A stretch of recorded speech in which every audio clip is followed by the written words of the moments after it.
അതുകൊണ്ടാണ്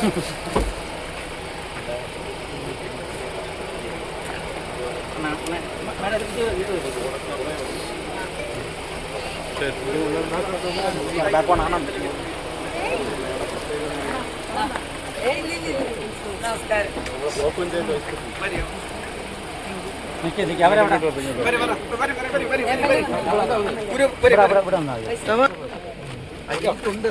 ചേട്ടാ ചേട്ടാ ഒരു സെക്കൻഡ്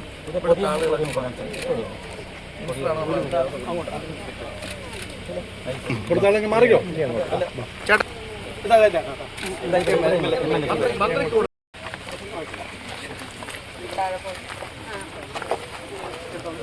നമസ്കാരം എല്ലാവർക്കും. നമസ്കാരം മക്കളെ. എന്താണ് സുഖാണോ? എന്തോന്നും മിണ്ടാത്തെ?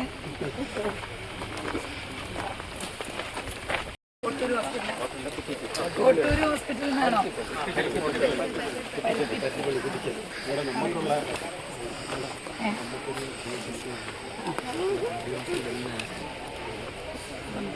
ഇവിടെ നിന്ന് മെഡിക്കൽ കോളേജിലേക്ക് ഏകദേശം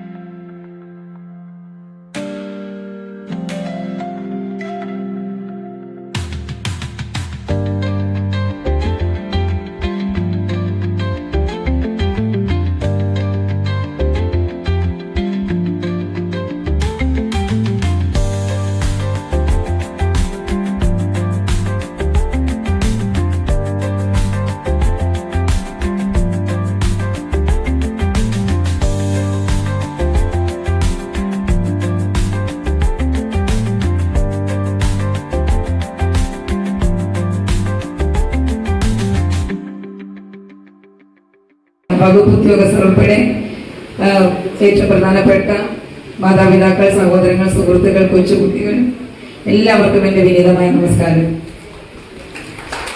ഒരു വലിയ പ്രസംഗത്തിലേക്ക് പോകണം എന്ന് ഞാൻ ആഗ്രഹിക്കുന്നില്ല. 2 കാരണങ്ങളാണ്. ഒന്ന്, ഇവിടെയുള്ള ആളുകൾക്ക് പറയാനുള്ളത് കേൾക്കുന്നതിന് വേണ്ടിയിട്ടാണ് ഞാൻ ഇവിടേക്ക് വന്നത്. അതുകൊണ്ട് ഞാൻ കൂടുതൽ കേൾക്കാനുള്ള മനസ്സോടെ വന്നതുകൊണ്ട് വലിയൊരു പ്രസംഗം വേണം എന്ന് കരുതുന്നില്ല. 2, എൻ്റെ ശബ്ദത്തിൽ അല്പം വോക്കൽ കോഡിന് പ്രശ്നമാക്കാൻ തുടർച്ചയായി ശബ്ദം ഉപയോഗിക്കുന്നത് കൊണ്ടും പരമാവധി ഉപയോഗിക്കുന്നത് കൊണ്ടും അതിൻ്റെതായ ഡോക്ടർ കുറച്ച് വോയിസ് റെസ്റ്റ് കൊടുക്കണം എന്ന് പറഞ്ഞത് കൊണ്ട്, പക്ഷെ നമുക്ക് റെസ്റ്റ് കൊടുക്കാൻ കഴിയാറില്ല.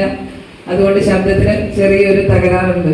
പക്ഷെ എന്നാലും വന്നിട്ട് ഞാൻ മിണ്ടാതെ പോകുന്നത് ശരിയല്ലല്ലോ എന്നതുകൊണ്ട് 1-2 കാര്യങ്ങൾ പറഞ്ഞ് അവസാനിപ്പിക്കും.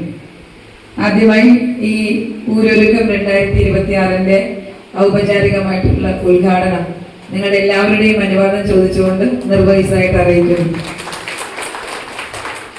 ഇവിടെ കടന്നു വന്നത് വളരെ സന്തോഷത്തോടു കൂടിയിട്ടാണ്. ഇപ്പോഴൊരു വേദിയിൽ നിൽക്കുന്നത് വളരെ അഭിമാനത്തോടു കൂടിയിട്ടുമാണ്. കാരണം നമുക്ക് എത്തിപ്പെടാൻ പരമാവധി കഴിയുന്ന സ്ഥലങ്ങളിലേക്ക് മറ്റെല്ലാം മാറ്റിവെച്ച് എത്തിപ്പെടാൻ ശ്രമിക്കുക എന്നുള്ളതാണ് ഏതൊരു ജനപ്രതിനിധികൾക്കും ഏതൊരു അധികാരികൾക്കും ചെയ്യാനുള്ള കാര്യം. അല്ലാതെ ഒരു മുറിക്കകത്തിരുന്ന് പല ഉദ്യോഗസ്ഥരിൽ നിന്നും ശേഖരിക്കുന്ന വിവരങ്ങൾ മാത്രം വെച്ച് നമുക്ക് മുന്നോട്ട് പോകുന്നത് അത്ര ഉചിതമായിരിക്കില്ല എന്നുള്ള ഉത്തമ ബോധ്യം എനിക്കുണ്ട്. അതുകൊണ്ടുകൂടിയാണ് പരമാവധി എല്ലാ സ്ഥലത്തേക്കും എത്താൻ ശ്രമിക്കുന്നത്. പക്ഷെ ഗ്രാമപഞ്ചായത്ത് പ്രസിഡന്റും അതുപോലെ തന്നെ MLAയും സൂചിപ്പിച്ച വിഷയങ്ങളിൽ സ്കൂൾ ഒഴിച്ചുള്ള മറ്റു കാര്യങ്ങളിലൊക്കെ ഏറ്റവും അടിയന്തരമായിട്ട് തീരുമാനമെടുക്കാൻ എൻ്റെ ഭാഗത്തു നിന്ന് ജാഗ്രതയോട് കൂടിയിട്ടുള്ള ഇടപെടലുണ്ടാകും. സ്കൂളിൻ്റെ കാര്യം തീർച്ചയായിട്ടും വേണ്ട എന്നുള്ള അഭിപ്രായത്തിലല്ല, മറിച്ച് പരിശോധിക്കാം എന്ന് മാത്രം MLA ഈ അവസരത്തിൽ ഞാൻ അറിയിക്കുകയാണ്. നമ്മുടെ അതുപോലെ തന്നെ ഈ കാർത്തികേയൻ സാറിൻ്റെ പേരിലുള്ള വിദ്യാഭ്യാസ സ്ഥാപനത്തെക്കുറിച്ച് ഇവിടെ MLAയും അതുപോലെ തന്നെ പഞ്ചായത്ത് പ്രസിഡന്റ് സൂചിപ്പിക്കുകയുണ്ടായി. അപ്പോൾ ഏറ്റവും ഉചിതമായി നമ്മുടെ ഈ പഞ്ചായത്തിൽ തന്നെ പാങ്കാവിൽ തന്നെ അത് നിലനിർത്തുന്നതിനാവശ്യമായിട്ടുള്ള ഇടപെടൽ വകുപ്പ് കൈകാര്യം ചെയ്യുന്ന മിനിസ്റ്റർ എന്നുള്ള നിലയിൽ എൻ്റെ ഭാഗത്തുനിന്നുണ്ടായിരിക്കും. കാരണം അത് ഈ പ്രദേശത്തെ ആളുകളുടെ ഒരാഗ്രഹമാണ് എന്നുള്ളത് കൊണ്ടാണ്. നമ്മൾ ഏകപക്ഷീയമായിട്ട് അടിച്ചേൽപ്പിക്കുന്നതല്ല. എല്ലാവരുടെയും ആഗ്രഹത്തിനും താല്പര്യത്തിനും അനുസരിച്ച് മുന്നോട്ട് പോകണം എന്ന് തന്നെയാണ് സർക്കാർ ആഗ്രഹിക്കുന്നതും നമ്മുടെ നയപ്രഖ്യാപനവും ഒക്കെ നിങ്ങൾ കണ്ടിട്ടുള്ളതാണ്, പരമാവധി ആളുകളിലേക്ക് എത്തിയിട്ടുള്ളതുമാണ്. അപ്പൊ ആ ഒരു നയത്തോടു കൂടി തന്നെ മുന്നോട്ട് പോകണം എന്നുള്ളതാണ് നമ്മൾ ഓരോരുത്തരുടെയും പ്രതീക്ഷയും ആഗ്രഹവും ഒക്കെ തന്നെ.